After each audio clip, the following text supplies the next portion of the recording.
ஓசேயா அதிகாரம் 7. நான் இஸ்ரவேலை குணமாக்கும்போது எப்பிராயீமின் தீச்செயல் வெளிப்படும், சமாரியாவின் பொல்லாப்புகள் புலப்படும். அவர்கள் வஞ்சகம் செய்கின்றார்கள், திருடன் உள்ளே நுழைகின்றான், கொள்ளையர் கூட்டம் வெளியே சூறையாடுகின்றது. அவர்களுடைய தீவினைகளையெல்லாம் நான் நினைவில் வைத்திருக்கின்றேன் என்பதை அவர்கள் நினைத்து பார்ப்பதில்லை. இப்பொழுது அவர்கள் செயல்களே அவர்களை வளைத்து கொண்டன, அவை என் கண்முன் இருக்கின்றன. இஸ்ரவேல் அரண்மனையில் சதித்திட்டம். தங்கள் தீமையினால் அரசனையும் தங்கள் பொய்களினால் தலைவர்களையும் அவர்கள் மகிழ்விக்கின்றார்கள். அவர்கள் அனைவரும் விபச்சாரத்தில் ஈடுபட்டுள்ளவர்கள், எரியும் அடுப்புக்கு ஒப்பானவர்கள். அப்பம் சுடுபவன் மாவை பிசைந்தது முதல் புளிப்பேறும் வரையில் கிளறாத நெருப்புக்கு ஒப்பானவர்கள். நம் அரசனின் திருநாள் என்று சொல்லி தலைவர்கள் திராட்சை ரசத்தால் போதையேறி கிடந்தார்கள். அரசனும் ஏளனக்காரரோடு கூடி குழாவினான். அவர்களின் இதயம் சதித்திட்டத்தால் அடுப்பை போல் எரிகின்றது. அவர்களின் கோபத்தீ இரவெல்லாம் கனன்று கொண்டிருக்கும், அது காலையில் நெருப்பை போல கொழுந்துவிட்டு எரியும். அவர்கள் எல்லாரும் அடுப்பை போல் அனலாயிருக்கின்றார்கள், தங்களின் ஆட்சியாளர்களை விழுங்குகின்றார்கள்.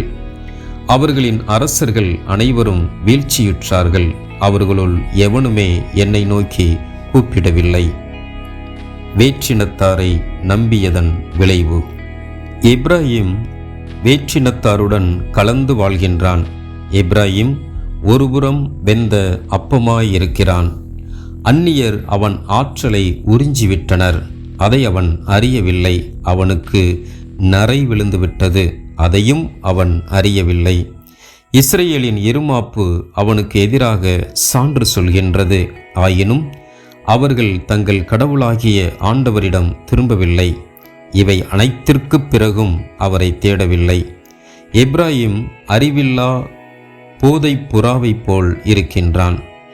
அவர்கள் எகிப்தை துணைக்கு அழைக்கின்றார்கள், அசீரியாவிடம் புகலிடம் தேடுகின்றார்கள். அவர்கள் போகும்போது என் வலையை அவர்கள் மேல் விரித்திடுவேன். வானத்து பறவைகளைப் போல அவர்களை கீழே விழச் செய்வேன். அவர்கள் தீச்செயல்களுக்காக அவர்களை தண்டிப்பேன். அவர்களுக்கு ஐயோ கேடு, என்னை விட்டு விலகி அலைந்து திரிகின்றார்கள். அவர்களுக்கு அழிவுதான் காத்திருக்கின்றது. அவர்கள் எனக்கு எதிராக கலகம் செய்தார்கள், நான் அவர்களை மீட்டு வந்தேன். ஆனால் அவர்கள் எனக்கு எதிராக பொய் சொல்கின்றார்கள். தங்கள் உள்ளத்திலிருந்து என்னை நோக்கி அவர்கள் கூக்குரலிடவில்லை, அதற்கு மாறாக தங்கள் படுக்கைகளில் கிடந்து கதறுகின்றார்கள்.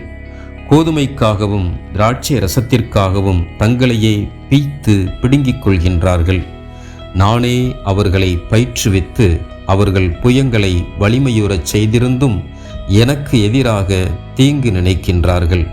பாகாலை நோக்கியே திரும்புகின்றார்கள், நம்ப முடியாத வில்லுக்கு ஒப்பாயிருக்கின்றார்கள்.